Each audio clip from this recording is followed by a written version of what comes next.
Hello, Ideas Sex Life World. This is Elfie. I'm speaking today on basically undoing codependence. So if you're watching this, and even if you're joining in after it's gone live, please make sure you pop your ideas, your thoughts, join the conversation down below so we can get a nice bit of mind meld happening on this whole concept of codependence. I'm speaking on this mainly because it came up in conversation today, and it's something that I actually wrote on, and I will be basing a lot of the stuff that I'm talking about today from the stuff that I wrote for an article for the Good Men Project about 6 months ago.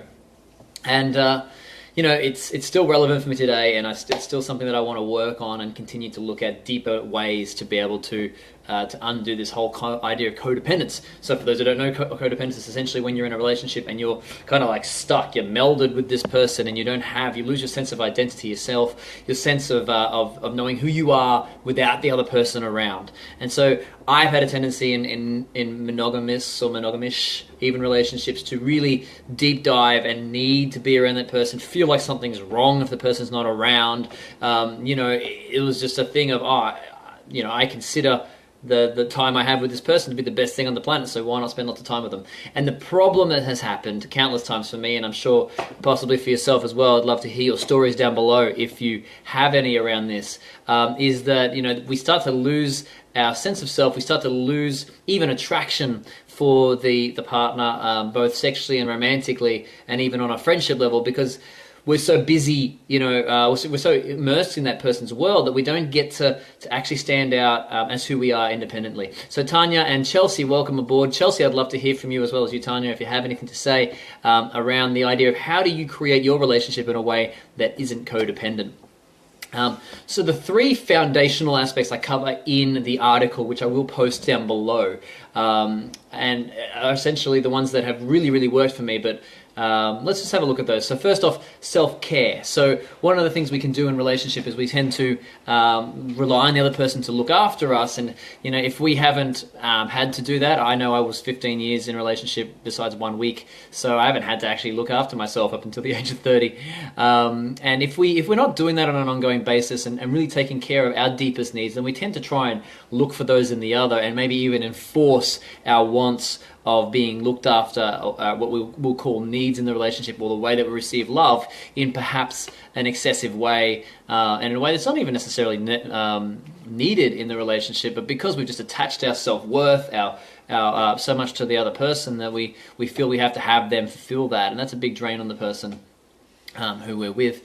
So, basically, even like treating activities, I love this, treating activities like washing, putting the washing out as meditation will shift the experience into one of being, zenful bliss. But, it will, the bigger thing that I see beyond even what I've written there is that, it will allow us to know that we are completely, perfectly fine as we are in and of ourselves through action, not just as a thought that feels good to tell ourselves that we don't need anyone else, but to actually know that we don't from our daily habit is very distinct from just knowing we don't because we did it once or because we believe it to be true.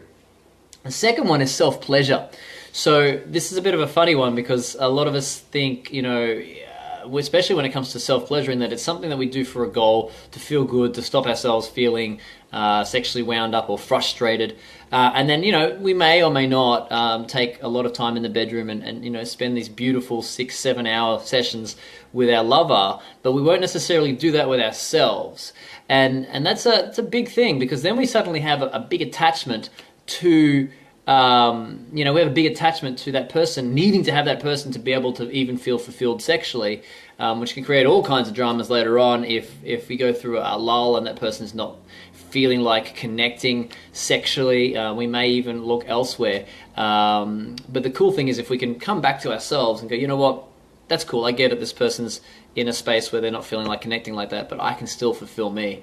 You'd be amazed. So like literally taking the time to put some beautiful music on, get some candles going, like literally making some of the best love you could imagine having with somebody else, but with yourself under the sheets, and getting a groove on with yourself.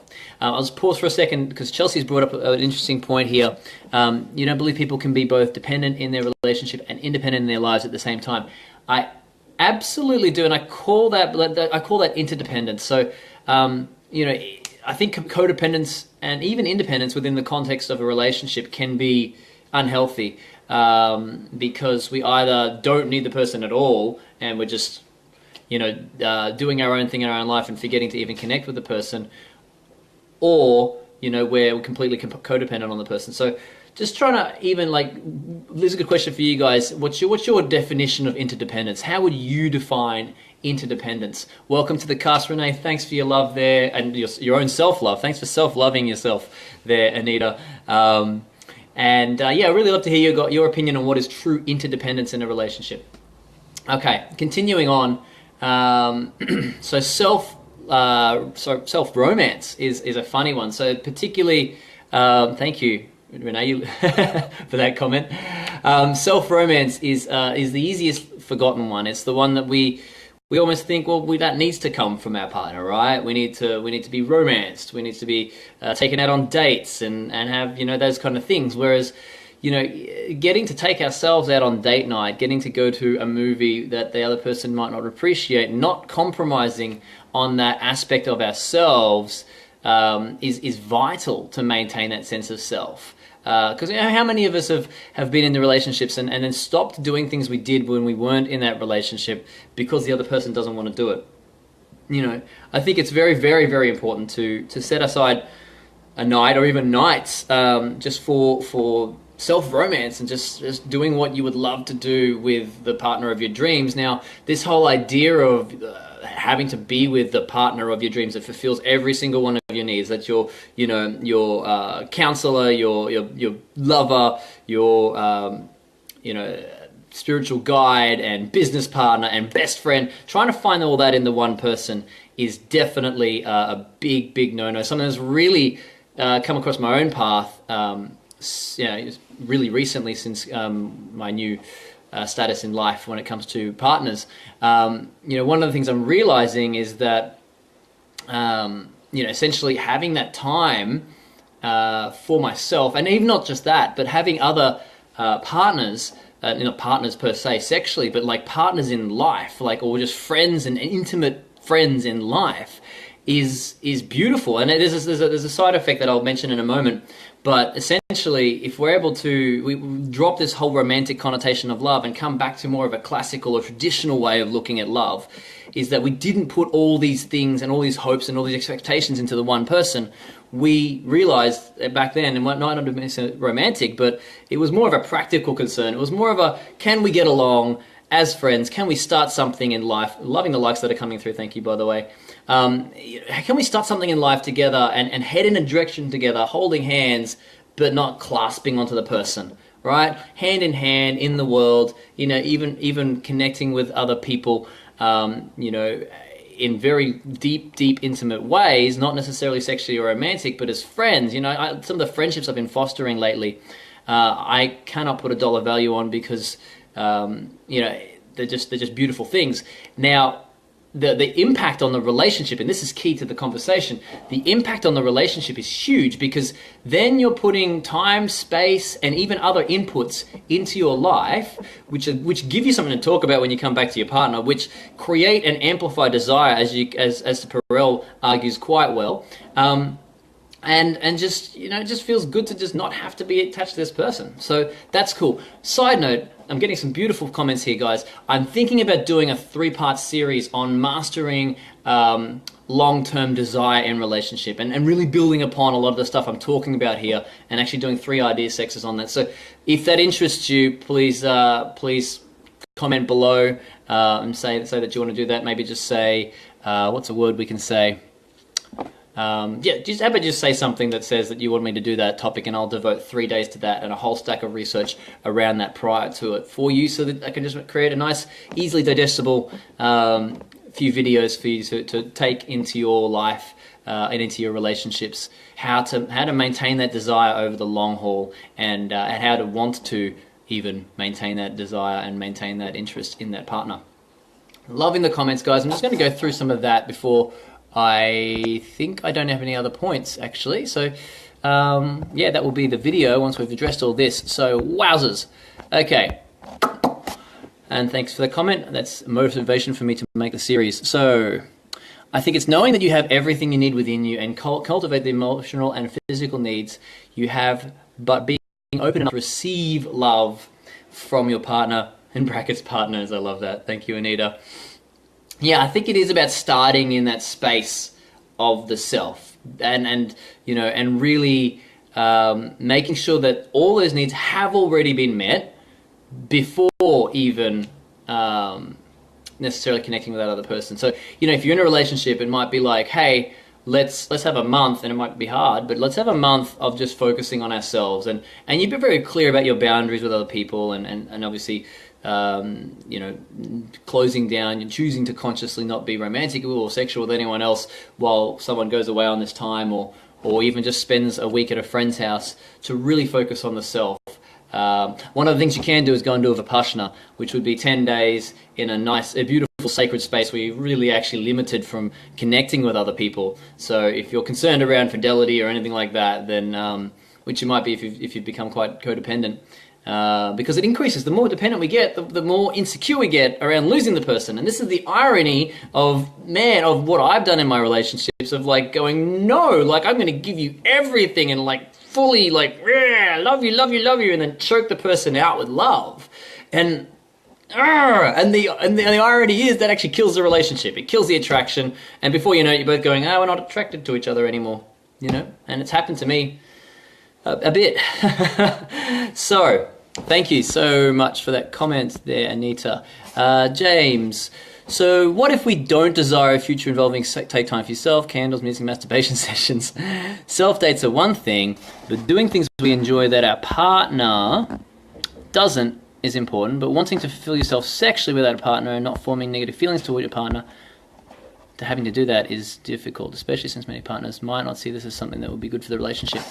Well, I mean, you've hit on a couple of things here, man. So I'm trying to see whether, James, you mean you yourself, or you're talking quite in general here, or taking it as a general thing.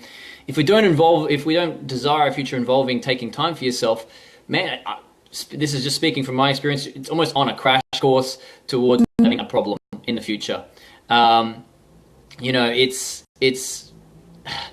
It's not a good thing, man. Like, it might feel good at first, but I just covered before a bit of what I was talking about there. So maybe just reference to the stuff I was saying before, because your comment came in before that.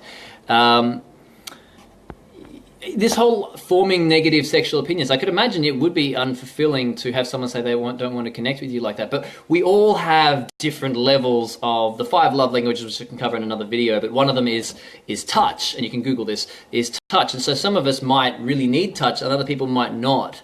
So I think it's very important that with all our love languages that we normally associate with the other partner and try to get fulfilled and try to learn how to communicate their love language with them, I think it's just as important for us to communicate our own love language with ourselves. So, and to do that, not from a space of because this person's not doing it, so perhaps you're right there, I shouldn't have said just because the person's not doing it, but because you are a self-sufficient, self-loving, complete human being, and in practice, not just in knowledge, but in practice, in and of yourself, before needing the other person. And from there, that relationship, that love can just serve to exponentially increase your love for yourself and the world. But there's a baseline, I feel, that needs to be met before it starts becoming codependent.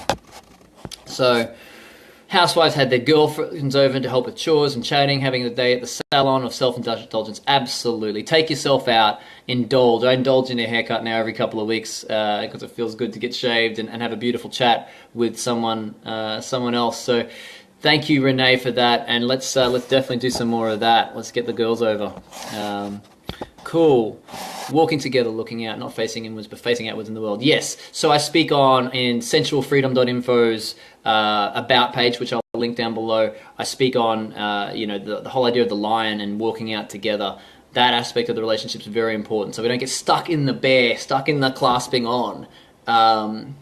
So perhaps, have a look at where we are in the methodology of sensual freedom, and just move on from the bear into the lion, which is hand in hand out in the world. And the key thing that I say in there about the lion is you go back through the other processes of the monkey, owl, giraffe, dragon, bear with other people, but not in an all-encompassing way like you would do in a relationship, but perhaps in a non-sexual way, or even perhaps in a sexual way, and not in a relationship or romantic sense.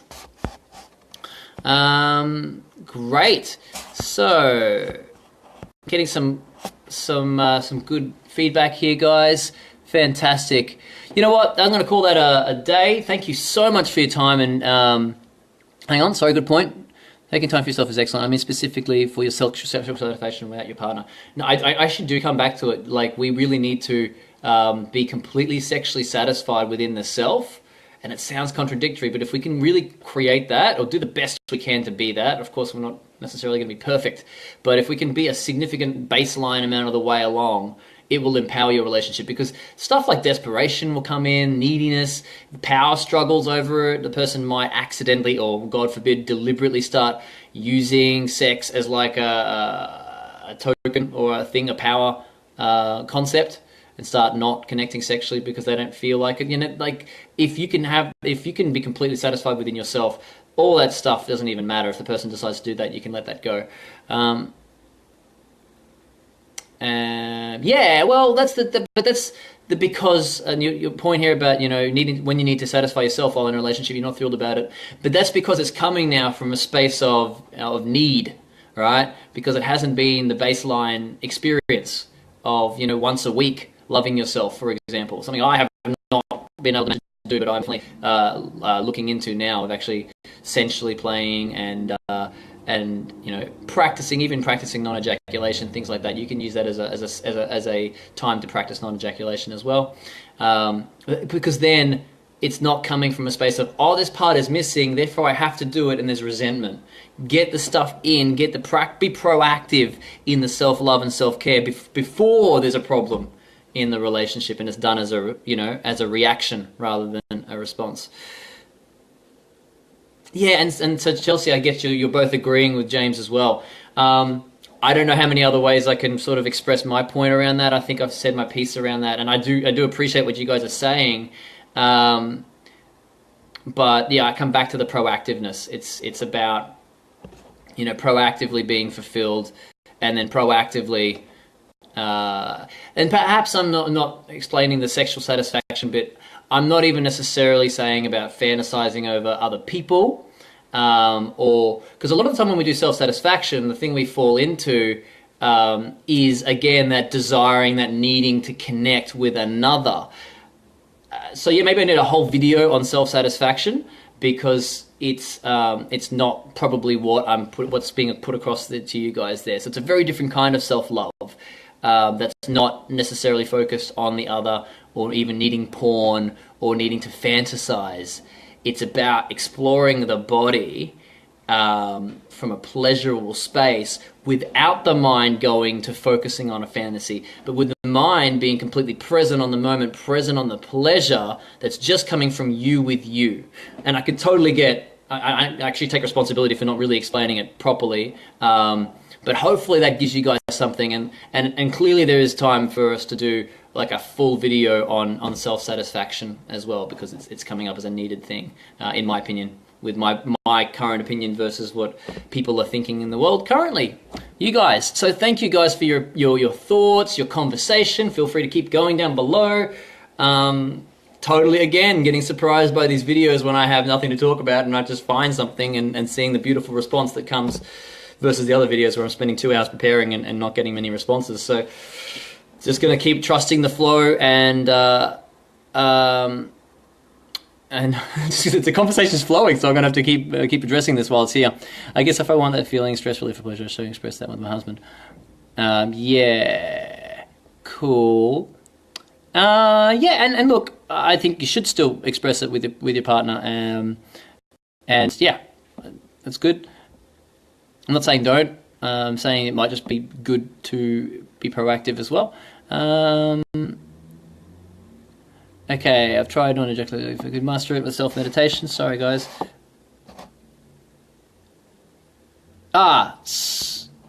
Yes, cool, man. I'm glad we got that clarified. Thank you guys for pressing in on that stuff, because I wouldn't have thought... I wouldn't have thought of expressing it that way, or specifically talking about this particular style of self-pleasuring, the one that's not focused on desire, but focused on like a whole self, loving the self, a being that's able to love the self. And exactly, hugging yourself during dance in Melbourne, Renee, is what you're talking about. I do it on the dance floor at certain events, I will enjoy my body on the dance floor. Because why not? Why not? If you're in a loving place and you're in a place where it can be accepted. So, thank you guys. Peace out. Take care and keep loving you.